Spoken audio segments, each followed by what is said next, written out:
రాష్ట్ర వ్యాప్తంగా phone tapping case సంచలనంగా మారింది. ఈ కేసు రోజుకో కొత్త మలుపు తిరుగుతోంది. ఈ వ్యవహారంలో మరో కొత్త కోణం వెలుగులోకి వచ్చింది. రియల్ ఎస్టేట్, ఫార్మా, సాఫ్ట్వేర్ కంపెనీల యజమానుల ఫోన్లను ప్రణీత్ ట్యాప్ చేసి వారిని బెదిరించినట్లు పోలీసులు గుర్తించారు.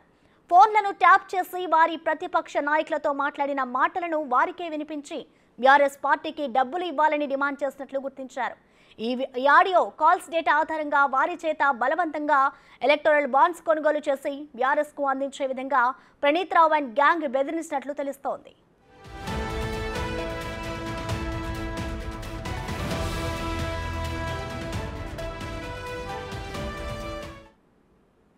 దీనికి సంబంధించిన మరింత సమాచారం మా ప్రతినిధి రానా అందిస్తారు. రానా, చెప్పండి, ఈ ఫోన్ ట్యాపింగ్ కేసు అనేది కేసుకు సంబంధించి రోజుకు ఒక కొత్త కోణం వెలుగు చూస్తుంది. దీనికి సంబంధించి ఇటు ఎలక్టోరల్ బాండ్స్ కూడా కొనిపించినట్లుగా తెలుస్తుంది. అసలు ఎలక్టోరల్ బాండ్స్ ఎవరెవరి చేత కొనిపించారు? కంప్లీట్ డీటెయిల్స్ ఏ విధంగా ఉన్నాయి రానా? ఒకరి కారు ఇద్దరు కారు దాదాపు 36 వ్యాపారవేత్తల నుంచి కూడా ఈ ఎలక్ట్రల్ బాండ్ని బీఆర్ఎస్కి కొనిపించినట్టుగా విచారణలో తేటతెల్లమైనటువంటి నేపథ్యం అయితే కనపడుతుంది. వారి ఫోన్లను, వారి కుటుంబ సభ్యులకు సంబంధించినటువంటి ఫోన్లను, వారు వీడియో కాల్స్ మాట్లాడినటువంటి వాటిని కూడా పూర్తి స్థాయిలో రికార్డ్ చేసినట్టుగా సమాచారం ఉంది. రికార్డ్ చేసిన తర్వాత వారికే పంపించి మీరు ఈ రకంగా చేస్తున్నారు, ఇది ఖచ్చితంగా కూడా పెద్దానికి తెలిస్తే చాలా ప్రాబ్లం అవుతుంది, మీకే ఇబ్బందులు అవుతుంది, మీ వ్యాపారాలన్నీ కూడా దెబ్బతింటాయనేసి కూడా వారిని బెదిరించినట్టుగా తెలుస్తుంది. ఇప్పుడున్న పరిస్థితుల్లో ప్రభుత్వానికి వ్యతిరేకంగా మీరు కానీ ఇతర పార్టీలతో అంటకాగితే మాత్రం పూర్తిగా మీ యొక్క ఆర్థిక లావాదేవీలతో కూడా నాశనం అవుతాయంటూ కూడా వారిని పెద్ద ఎత్తున కూడా బెదిరించినట్టుగా తెలుస్తుంది. అయితే ప్రభుత్వం వారిది ఉంది కాబట్టి, అధికార యంత్రాంగం కూడా పూర్తి స్థాయిలో వారి చేతిలో ఉంది కాబట్టి ఇప్పుడు వారు చెప్పినట్టు వినకపోతే మనకున్నటువంటి వ్యాపార లావాదేవీలు కానీ, వ్యాపార సంబంధించినటువంటి కంపెనీలు కానీ ఇవన్నీ కూడా దెబ్బతింటాయనే ఉద్దేశంతో కూడా చాలామంది కూడా పెద్ద ఎత్తున కూడా ఈ యొక్క ఎలక్ట్రల్ బాండ్స్ కొన్నట్టుగా మనకు సమాచారం ఉంది. అయితే ప్రస్తుతం మన దగ్గర బీఆర్ఎస్కి ఎవరైతే ఎలక్ట్రల్ బాండ్స్ కొన్నటువంటి వ్యక్తులు ఎవరుతున్నారో ఆ కంపెనీకి సంబంధించినటువంటి డీటెయిల్స్ మన దగ్గర వచ్చినాయి. వీరిలోనే పెద్ద ఎత్తున కూడా చాలా ఎక్కువగా కొన్నారు. వీళ్ళు ఎవరెవరు ఎంత కొన్నారనేది కూడా ఒక్కసారి మనం పరిశీలిద్దాం.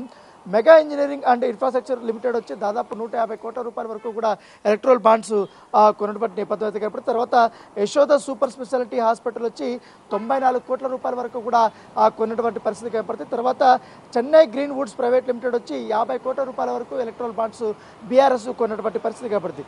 తర్వాత దీంట్లోనే మళ్ళీ mega engineering and infrastructure limited వచ్చి మరొక 45, అంటే టోటల్గా 195 కోట్ల రూపాయల వరకు కూడా మెగా వాళ్ళు ఈ యొక్క ఎలక్ట్రల్ బాండ్స్ కొన్నటువంటి పరిస్థితి కాబట్టి, తర్వాత డాక్టర్ రెడ్డిస్ వాళ్ళు వచ్చి ల్యాబొరేటరీస్ వారు వచ్చి 32 కోట్ల రూపాయలు, హెట్రో వచ్చి 30 కోట్ల రూపాయలు, తర్వాత ఎవరైతే అన్నోన్ డోనర్స్ ఎవరైతున్నారో వారు 28 కోట్ల రూపాయల వరకు కూడా అది ఒకటి ఉంది. సో వారు ఎవరు ఇచ్చారు, ఎవరు కొనుక్కున్నారనే దానిపై కూడా ఇప్పటి వరకు ఒక సమాచారం లేదు కాబట్టి దానికి అన్నోన్ అనేసి కూడా వారు పెట్టినటువంటి నేపథ్యం కాబట్టి, దాంతోపాటు IRB MP express way private limited వచ్చి వాళ్ళు 25 కోట్లు, L7 హైటెక్ ప్రైవేట్ లిమిటెడ్ వచ్చి 22 కోట్లు, కోయనాడు కంపెనీ కన్స్ట్రక్షన్ వచ్చి 20 కోట్లు, కోయా అండ్ కంపెనీ కన్స్ట్రక్షన్ వచ్చి 20 కోట్లు, ఎంఎస్ఎన్ ఫార్మా వచ్చి 20 కోట్ల రూపాయలు, హానర్ ల్యాబ్ వచ్చి 20 కోట్ల రూపాయలు, హెట్రో ల్యాబ్స్ వచ్చి మళ్ళీ 20 కోట్ల రూపాయల వరకు మళ్ళీ కూడా వీళ్ళు కొనుక్కున్నటువంటి నేపథ్యం కాబట్టి, తర్వాత హెచ్ఎస్ ఇన్ఫా ప్రైవేట్ లిమిటెడ్ వచ్చి 20 కోట్ల రూపాయలు,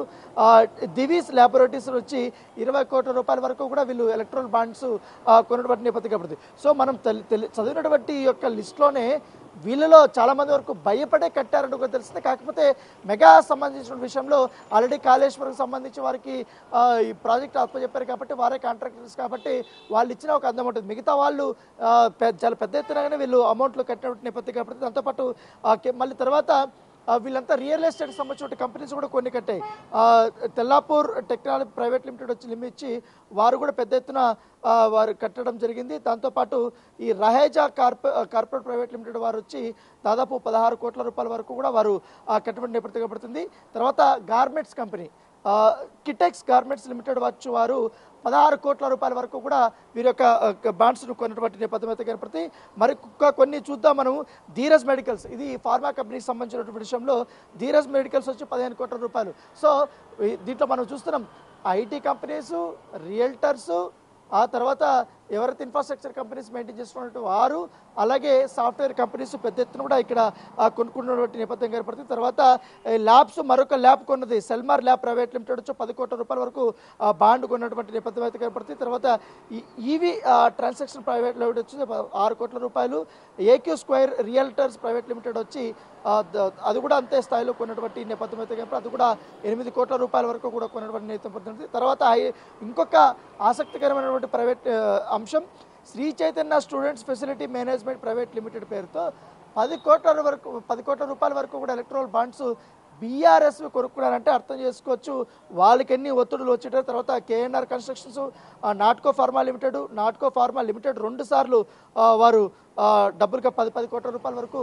2 కంపెనీల్లో వారు కొన్నటువంటి నేపథ్యం పడుతుంది. తర్వాత హెజ్లాల్ ల్యాబ్ ప్రైవేట్ లిమిటెడ్, ఇండిస్ ల్యాబ్ ప్రైవేట్ లిమిటెడ్ వచ్చి వీళ్ళిద్దరూ 12 కోట్ల 50 లక్షలు 12 కోట్ల 50 లక్షలకి ఈ ఎలక్ట్రో బాండ్స్ కొన్నటువంటి పరిస్థితి ఏర్పడుతుంది. మరొక అంశము ఏదైతే తమ ఫోన్లు కూడా ట్యాప్ చేశారు, మా యొక్క వ్యాపారాలను కూడా దెబ్బతీస్తామనేసి కూడా ఇటీవలే ప్రణీత్రావు పైన పంజాగుట్ట పోలీస్ స్టేషన్లో కంప్లైంట్ ఇచ్చినటువంటి Sandhya constructions and estate private limited ఇది 13 కోట్ల రూపాయల వరకు కూడా వీరు ఎలక్ట్రల్ బాండ్స్ కొన్నట్టుగా ఇప్పుడు మనకు అఫీషియల్గా డేటా నిలబడింది. సో ఆయన కంప్లైంట్ ఇచ్చారు, మమ్మల్ని ఒత్తిడి పెట్టి మాతో కొనిచ్చారండి.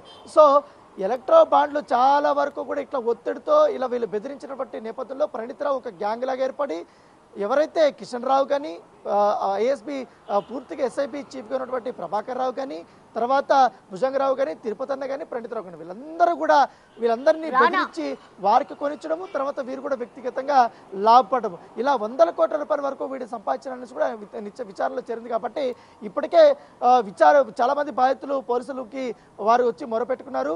సో వారు ఇచ్చినటువంటి ఎవిడెన్స్లు చేసుకొని ఇప్పటికే ఇంటర్నల్గా కూడా ఒక ఎంక్వైరీ కూడా జరుగుతున్నటువంటి నేపథ్యం కూడా తొందరలోనే మరికొంతమంది బాధితులు బయటకు వచ్చే అవకాశం ఉంది. చెప్పండి ప్రసన్న.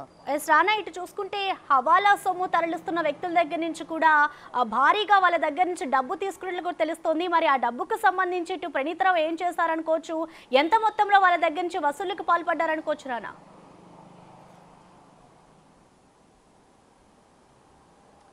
ఇది మనం కేవలం ఎలక్ట్రల్ బాండ్స్ సంబంధించినటువంటి ఎవరెవరు ఎంత ఇచ్చారు, బీఆర్ఎస్ పార్టీకి ఎంత కొన్నారనేది మాత్రమే ఇది ఒక అఫీషియల్గా ఉంది.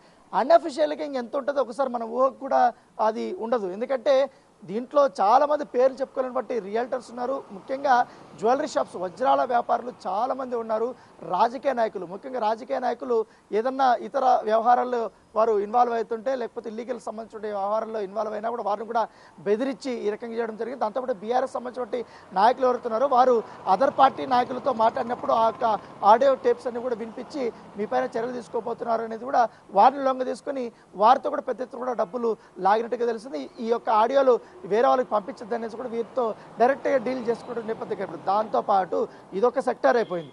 మరొకటి ఈ హవాలా మనీ, దాంతోపాటు ఈ బ్లాక్ అండ్ వైట్ మనీని చేసేటువంటి వేరు ఎవరైతే ఉన్నారో వ్యక్తులు అదొక ముఠా ఉంది. ఆ ముఠాకు సంబంధించినటువంటి వ్యక్తులు ఎవరైతే కీ రోల్ పోషిస్తారో ఈ యొక్క సొసైటీస్ కానీ ఇవన్నీ ఉన్నాయో వారిని కూడా ట్యాప్ చేశారు. వారిని ట్యాప్ చేసి మీరు యొక్క ట్రాన్సాక్షన్ చేస్తారు, ఈ యొక్క డీలింగ్ జరుగుతుంది, ఖచ్చితంగా మీ పైన భారీతను కూడా కేసులు నమోదవుతాయి, టాస్క్ ఫోర్స్ డిపార్ట్మెంట్ వస్తుంది, అన్ని డిపార్ట్మెంట్లు మీ మీద పడతాయని కూడా వారి యొక్క ఆడియోలన్నీ కూడా వాళ్ళకి పంపించడము, తర్వాత వాళ్ళని బెదిరించి డబ్బులు కొంజినట్టు ఇట్లా చాలా వరకు కూడా బినామీల పేర్లతో భూములు వీళ్ళు కొనుక్కొని చేశారు, డబ్బులు తీసుకున్నారు, చాలా వరకు కూడా వీరు లాభపడ్డారనేది కూడా పోలీసు విచారణలో తెలియదు. కాబట్టి ఈ యొక్క ఆర్థిక లావాదేవీలపైన కూడా వాళ్ళు ఫుల్గా ఫోకస్ పెట్టినటువంటి నేపథ్యం పడుతుంది. ఇప్పటికే ఈ యొక్క ధ్వంసం చేసినటువంటి హార్డ్ డిస్కులు ఇవన్నీ ఉన్నాయి కాబట్టి అవన్నీ మూసి నదిలో కూడా పారేశారు, తర్వాత కొన్ని మరొక ప్లేస్లో పారేశారు, అవన్నీ కూడా తీసుకొని వచ్చారు. కాకపోతే అవి ఎండలో ఎక్కువ సేపు ఉన్నా లేకపోతే ఎక్కువ రోజులు యూజ్ లేకపోయినా కూడా ఆ డేటా అనేది రిట్రీవ్ చేయడం అనేది చాలా కష్టంగా ఉంటుంది. సో ఇప్పుడు ఫోరెన్సిక్ డిపార్ట్మెంట్ కానీ వీళ్ళందరూ కూడా సైబర్ డిపార్ట్మెంట్ కానీ వీటిని ఎట్లా డేటాని రిట్రీవ్ చేసే పనిలో ఉన్నారు. కాబట్టి కాకపోతే ఇవాళ మరొక ముఖ్యమైన అంశం ఏంటంటే ఈ అరెస్ట్ అయినటువంటి జైల్లో ఉన్నటువంటి 3 నిందితులకు సంబంధించిన విషయంలో తిరుపతి అన్న కానీ భుజంగరావు కానీ ప్రణీత్రావుకు సంబంధించిన ఇవాళ నాంపల్లి కోర్టులో వారి యొక్క కస్టడీ పిటిషన్ సంబంధించినటువంటి పంజాబ్ పోలీసులు ఇప్పటికే పిటిషన్ అయిపోతున్నారు. మరి కాసేపట్లో దానికి సంబంధించినటువంటి విచారణ అయితే ప్రారంభం కాబోతుంది. Thank you Rana.